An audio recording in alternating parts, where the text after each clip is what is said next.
Start చేయనా? ఓకేనా?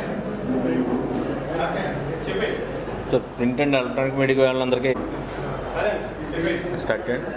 Sir print and electronic media వాళ్ళందరికీ నా నమస్కారాలు అండి. నా పేరు రామ్ శర్మ, చైర్మన్ని. వైఎస్ఆర్సీపీ పార్టీలో యూత్ లీడర్గా ఉన్నాను. నేను పెట్టడానికి కారణం ఏంటంటే నాకు నా ఫ్యామిలీకి కొంచెం ప్రాణహాని ఉందనే ఉద్దేశంతో నేను ఈ ప్రెస్ మీట్ పెట్టాల్సి వచ్చింది. దీనికి కారకులు ఎవరు అంటే ఈ మార్గాన్ భరత్ గారు వాళ్ళ అనుచరులు పీతారామకృష్ణ వాళ్ళ కుర్రోళ్ళు వాళ్ళ ద్వారా నాకు థ్రెట్స్ వస్తున్నాయి.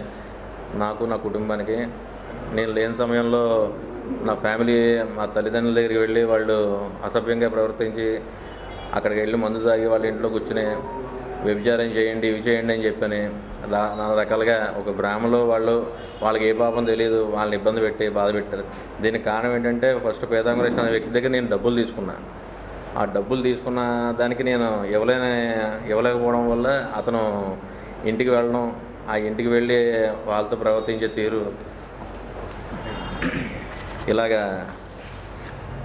అమ్మాయిలని ఇంటికి పంపించి లేడీస్ని వాళ్ళని పంపించి నా అక్రమంలో అంటగట్టి ఈ రకంగా ఇంట్లో వాళ్ళని ఇబ్బంది పెట్టి పొద్దునుంచి సాయంత్రం వరకు అక్కడే మందు తాగి అమ్మాయితోటి గిరియాలు అన్నీ పెట్టి అక్కడే పెట్టి సిగరెట్లు కాల్చి ఇంట్లో నానా వ్యవస్థను సృష్టించారు, వాళ్ళని ఇబ్బంది పెట్టారు. ఆ తర్వాత మళ్ళీ కొంతకాలానికి మళ్ళీ ఇలా వెళ్ళి వీళ్ళ పీతారామకృష్ణ వాళ్ళ స్నేహితులు వాళ్ళందరూ కలిసి ఇంట్లో కూర్చొని మందు తాగి మా నాన్నగారు వాళ్ళతో వెటకారంగా మాట్లాడుతూ ఎర్ర ముసలోడా ఇది మీ అబ్బాయి ఏడిరా ఎక్కడున్నాడురా ఇదిరా అదిరా అని చెప్పి నానా రకాలుగా మాట్లాడారు. దీనికి మన last 6 months back Prakash Nagar police స్టేషన్లో కూడా కంప్లైంట్ ఇచ్చాము. అయినా కూడా నాకు ఫోన్ కాల్స్లో చేసి నేను చంపేస్తాను, నువ్వు ఎక్కడున్నా నేను వదలను నేను అని చెప్పి నాకు థ్రెట్ చేస్తూ మా ఫాదర్ని థ్రెట్ చేస్తూ ఉన్నారు. కానీ నేను ఏంటంటే ఈ విషయానికి దీనికి ఇతనికి ఈ ఇతనంతా భరతే చూసుకుంటున్నాడు వెనకాలంతా. దీన్ని నేను పూర్తిగా నమ్ముతున్నాను. ఎందుకంటే ఈ వ్యవహారంలో ఏ రోజు కూడా అతను ఖండించింది లేదు. ఇంకోటి ఎందుకంటే అతను చేసిన చీకటి వ్యాపారాలన్నింటిలో నేను ప్రధాన భాగస్వామిగా ఉన్నాను. మార్గాన్ భరత్ చేసిన చీకటి రాజకీయ వ్యాపారాలన్నింటిలో నేను ప్రధాన భాగస్వామిగా ఉన్నాను.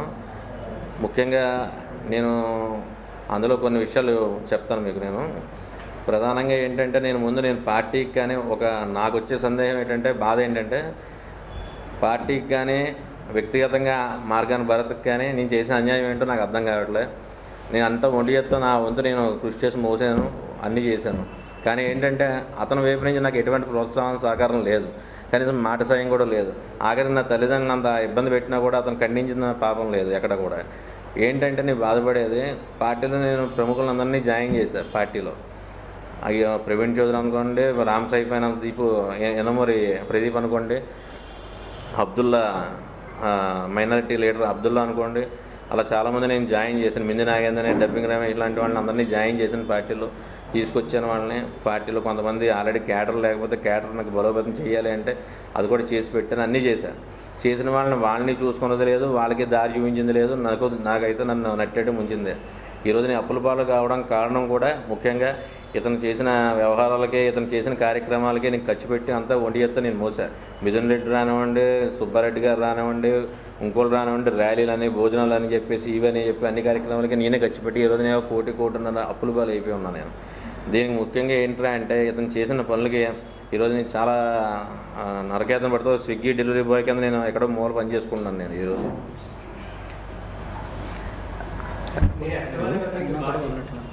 అయినా ఈరోజు అయితే కార్తీక మాసం మా నాన్నగారు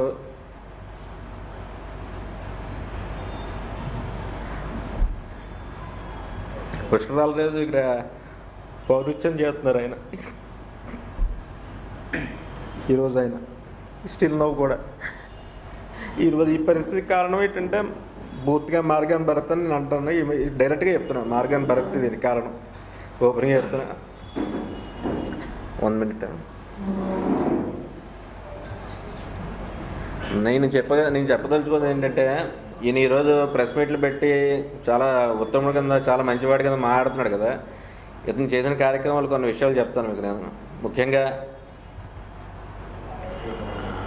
ఇప్పుడు ప్రవీణ్ చౌదరి ఉదంతం తీసుకుందాం. ప్రవీణ్ చౌదరి అన్నవాడు paper mill union leader, Stalin Chowdary కొడుకు. అయినా పేపర్ మిల్ అతన్ని జాయిన్ చేయమని చెప్పి మాట్లాడితే అతను నా స్నేహితుడు స్కూల్లో. అతను నేను తీసుకొచ్చి పార్టీలో జాయిన్ చేశాను. నేను ఆ పార్టీలో జాయిన్ చేసిన క్రమంలో ఒక నెల తిరగకుండానే అతనికి పరంపర గొడవలు ఏవో నడిచాయి. ఆ గొడవల్లో నా దగ్గరకు వచ్చి ఒకసారి ఎంపీ గారితో కలవాలి, మాట్లాడాలి అంటే ఎంపీ గారిని కూర్చోబెట్టి మాట్లాడించాను. ఆ మాట్లాడించిన సందర్భంలో ఆ పరంపర నుంచి బయటికి తీయాలంటే 1,50,00,000 కావాలన్నారు. ఆ 1,50,00,000 కూడా నెల తిరగకుండా నేను 3 దఫాల్లో ఆయన తీసుకెళ్ళి నా చేతులతో నేను ఇచ్చి ఉన్నాను. పరంపర స్కీమ్లో ఆ పాపంలో నన్ను కూడా భాగస్వామ్యం చేశారు. నేను అందులో రూపాయి అయితే తీసుకోలేదు, కానీ ప్రవీణ్ చౌదరి దగ్గరని తీసుకొచ్చి నేను మన మార్గాన్ని భరత్కి ఇవ్వడం జరిగింది. ఇది వాస్తవం కాదా ఆయనకే తెలియాలి. ఇది ఆయన డైరెక్ట్గా అడుగుతున్నాను. నెక్స్ట్ ఇసుక ర్యాంపులు కానీ గ్రావెల్లో కానీ నేను దగ్గర గ్రావెల్ వ్యాపారం చేశాను. గ్రావెల్ అసలు 1,25,00,000 రూపాయలు నేను అక్షరాలు ఇచ్చాను ఆయనకి. 5 ఎకరాలకి ఎకరానికి 25,00,000 చొప్పున అది తీసుకోవడం వాస్తవం కాదా? అలాగే నేను కొవ్వూరు ర్యాంప్ చేశాను. కొవ్వూరు ర్యాంప్ తీసుకున్న 25,00,000 ఆయనకి ఇచ్చాను. 25,00,000 ఇచ్చిన రెండో రోజుకి అది మూసేశారు ర్యాంపు. అది తీసుకోవడం వాస్తవం కాదా? నేను అడిగేది ఆర్కే ఉంది, ఆర్కే అలియాస్ రామకృష్ణ, గాయత్రి ఇసుక ర్యాంపులు మెయింటైన్ చేసి ఆయన ప్రతి నెల 10,00,000 నేనే తీసుకెళ్ళి స్వయంగా అలా 2 సంవత్సరాలు ఆయనకి ఇచ్చాను. అలాగే బీసీ ఐక్యవేది కానీ బీసీ మా కార్యక్రమాలు బీసీ వన సందర్భనని అవి పెట్టినప్పుడు కూడా జగన్ గారు వచ్చారని చెప్పని అలా అతని దగ్గర మళ్ళీ 10,00,000 తీసుకుని ఆయనకి ఇచ్చిన రోజులు ఉన్నాయి. నేను చేసింది ఏం పాపం? ఎవరిని ఏ పాపం? ఇప్పుడు రామ్సాయి ఫైనాన్స్ దీపు పార్టీలో జాయిన్ చేయడానికి అతను భయభ్రాంతులు చేయించి నా ద్వారా పెట్టి భయభ్రాంతులు చేసి నీ వ్యాపారం ఎలా జరుగుతుందో నేను చూస్తానని చెప్పి అతను మా అందరికీ చిన్ననాటి స్నేహితుడు. అది కూడా చూడకుండా అతను బెదిరించి పార్టీలో జాయిన్ చేయించుకోవడం జరిగింది. చేసుకున్నాక అతను ఏదైనా గుర్తింపు ఇచ్చారంటే ఆ గుర్తింపు కూడా లేదు. అతనికి ఓపెన్గా నిర్మోహమాటంగా అతన్ని వాళ్ళ ఆఫీసులో ప్యూన్కి చూసిన వాల్యూ కూడా అతనికి ఇవ్వకుండా వదిలేశారు. అతని దగ్గర కూడా ఈ హరిత యువత కార్యక్రమాలకి వాటికి సెలబ్రిటీలు రావడానికి ఆ డబ్బు అంతా అతనితోనే ఖర్చు పెట్టించేశారు. అతన్నే అలా వదిలేశారు గాలికి. అతను పార్టీ వదిలేసి వెళ్ళిపోవడం వచ్చింది. అలాగే చెప్పుకుంటే అబ్దుల్లాని అతని వ్యాపారానికి సంబంధించి నువ్వు నా పార్టీలో జాయిన్ అయిపోతే అతన్ని ఇబ్బంది పెడతామని చెప్పి ఇబ్బంది పెట్టి బెదిరించి తీసుకొచ్చి పార్టీలో జాయిన్ చేసుకున్నారు. అతనికి అలాగే గాలికి వదిలేసిన ఉన్నాయి. నువ్వు నాకు చేసింది ఏంటి? జనాల కార్యకర్తలకు చేసింది ఏంటి? నువ్వు ఈరోజు ఉత్తర ప్రభావాలు మాట్లాడుతున్నావు కదా, పెద్ద పెద్ద మాటలు మాట్లాడుతున్నావు. నేను నీతికి నిజాతికి మారిపోయారని ఇది అదే అని ఇసుక అని అంటున్నావు కదా. ఆయన ప్రతి దాంట్లో నువ్వు కమిషన్ ఆల్రెడీ 2019, 2020 దాంట్లో నువ్వు చేసిన కార్యక్రమం దేవిసన్స్ ప్రముఖ వ్యాపారవేత్త దేవిసన్స్ కొడుకు దేవిసన్స్ శివ గారు అతన్ని ఇబ్బంది పెట్టి నెలకు 10,00,000 బుర్లంక ర్యాంప్ మీద నువ్వు ప్రతి నెల తీసుకున్నావు అతని దగ్గర. దానికి నేనే సాక్షిని. ఇలా ఎన్నో నువ్వు చేసావు. ఇప్పటికైనా ఒకటే మాట నేను కోరుకునేది, మీ పత్రికా సభ ముఖంగా ఒక మాట కోరుకుంటున్నాను నేను.